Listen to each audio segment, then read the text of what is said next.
Hello everyone. We are today going to discuss something about a very important thing which is touching our lives, but we do not actually realize it.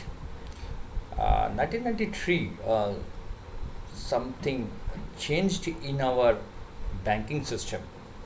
Several private banks started coming into existence. Something which was there previously, but something different was happening. What was that? Several four new age private sector banks was getting born.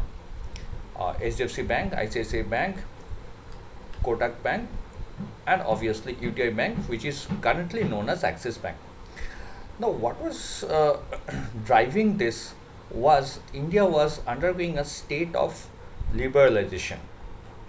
Now, why did we started this liberalization?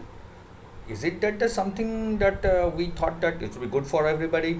So let's start liberalizing the economy. But if that is the case, why not previously?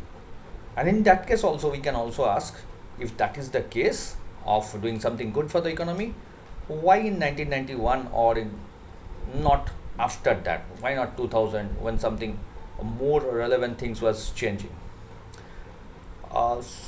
Since 1991, India was not having enough forex reserves. So, what is that meaning of forex reserves? Forex reserves means something which is kept with Reserve Bank of India and connected with foreign currencies. So, what is the meaning of foreign currencies? Those currencies which you cannot go to the market and give to the shopkeeper and ask for some goods. So, for example, if one of your relatives who is staying in USA comes down to you and at a time when he or she is living gives you $100 bill or $100 currency note, you are very happy to receive that gift. But when you go to the market to buy something of your choice, that note or that currency note or bill is basically a piece of paper to you. So unless and until that $100 is converted into Indian rupees, it is of no use to you. Now, these currencies which are issued by different other governments, not Indian governments, are known as foreign currencies. Very easy to understand like that. Now, when the foreign currencies are coming from outside, they are kept with Reserve Bank of India. And similarly, when you need to send somebody, the forex reserves get depleted. The depletion was to that extent that India was having only forex reserves for tiding over for 14 days. So after 14 days, we will not have the enough foreign exchange to buy petroleum products or crude petroleum in particular. So we went to IMF or International Monetary Fund and said, see, if you want India, which is one of the most important markets of the world, to survive and thrive, you should be helping us. So IMF said, okay, I'll be helping you. I'll be giving you a loan through which you will be able to tide over your crisis of the foreign exchange reserve. But I have some conditionalities also. I'll definitely charge some interest from you. The Indian government said, okay, fine, we are ready to pay the interest. Now, what is the different things others you are going to ask from us? So IMF said, see, you should be giving private sector enough space to operate. So India said, why are you insisting upon that? So they said, private sector gives you good employment opportunities, private sector gives you good management, and India, which is a country of entrepreneurs, will find new industries getting set up. Exports will be going up, and if the export is going up, if your goods are getting marketed in the European and the US markets, they will be sending you the dollars. So next time you don't need to come to us for the loan, and also your petroleum imports will be funded. So we agreed upon that, and the spate of LPG started. When this was taking place, our neighboring country, China, was also seeing some sort of liberalization, and they were also born. 1993, our NSE comes into being. SEBI comes into being. SEBI starts operating in 1992, and so the capital markets, led by our National Stock Exchange and governed by one of the most efficient regulators of the capital markets, SEBI, was born. And so we are finding that a lot of people from outside the country are sending in their money for investment in the Indian capital markets. Now, today, we cannot think of a scenario where people are blocking their countries to outside the world. We all are living in a globalized environment. When the pollution does not know any borders, when the ocean currents does not know any borders, then there is no point in mentioning borders to people outside our country.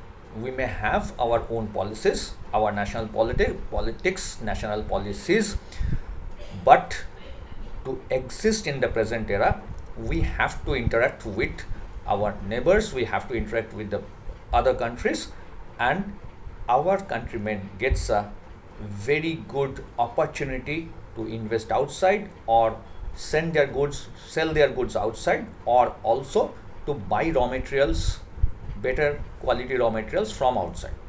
So we have accepted that international trade is very important to us. But if the trade is going international, we need to spread our financial wings outside the country. Banks has been going abroad, Indian banks has been going abroad, and we are finding Indians are getting access to resources for borrowing from outside. So there are several type of loans which Indians are getting from outside. Buyer's credit, supplier's credit, foreign currency term loan, all are foreign exchange related ways of raising international finance. Now, for knowing international finance, you should have basic knowledge of foreign exchange. Foreign exchange does not mean only currencies, foreign exchange does not mean the conversion of currencies, but the foreign exchange also means what are the factors that are affecting. As on date, we are finding that there is a move by the BRICS currencies towards de-dollarization. Now, what is the meaning of the de-dollarization? Now, US dollar is the reigning currency of the world. So, for example, when an Indian wants to send its goods to Dubai, he will be raising an invoice. The invoice is not raised in Indian rupees, the invoice is not raised in their currency or the AED, but usually the invoices are raised in US dollars.